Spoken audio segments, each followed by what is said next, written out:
50 years ago, as India, an ancient civilization, constituted herself into a fledgling nation-state and ventured forth into the world, she faced unprecedented challenges. It was a bipolar world.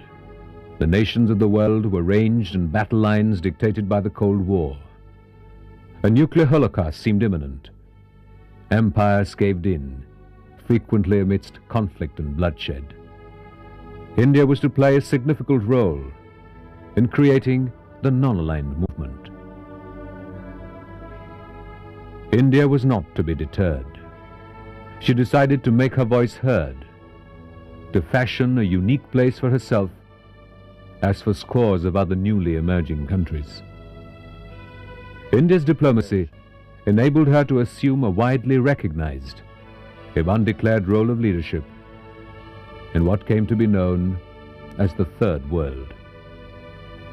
Not only is this preeminence of India recognized by diplomats everywhere, many of them recommend the Indian Foreign Service as a veritable model.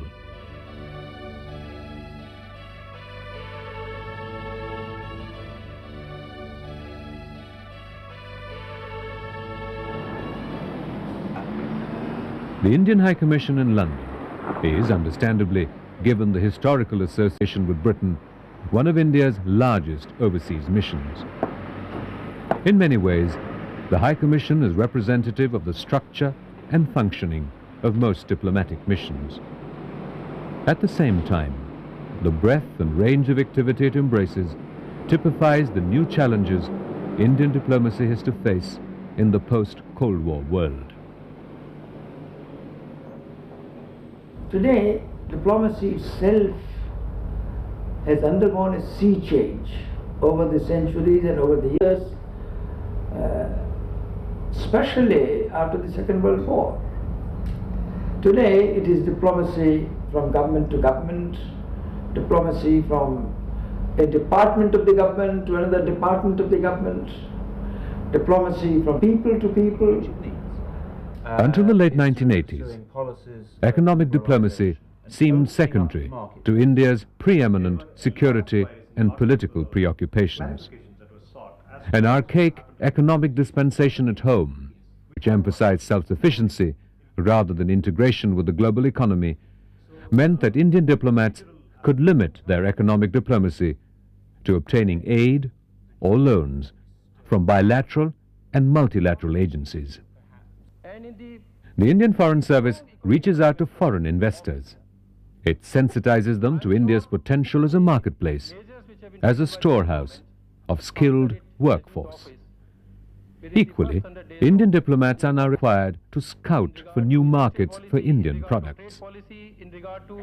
Over the last decade, Indian diplomacy has also become more sensitive to the needs as well as the potential of the large community of non-resident Indians. Many of them have become successful businessmen overseas.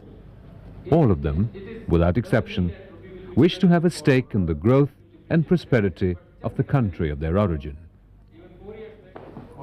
While economics dictates the contemporary diplomatic agenda, security questions can never be neglected.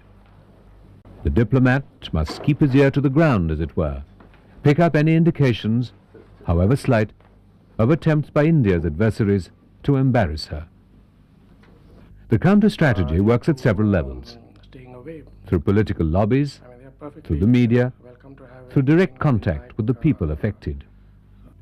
An important part of the diplomat's function revolves around the projection of a positive image of India in the eyes of the public at large. The participation of the diplomat's family in these public events is not only desirable, it is often a necessary part of their success. The itinerant nature of his calling may occasionally make great demands on the peace and stability of his family life. The Indian diplomat never allows himself or herself to lose sight of the fact that his primary function is to promote India's partnership with the world, a partnership in development, a partnership in growth and prosperity for both India and the host country.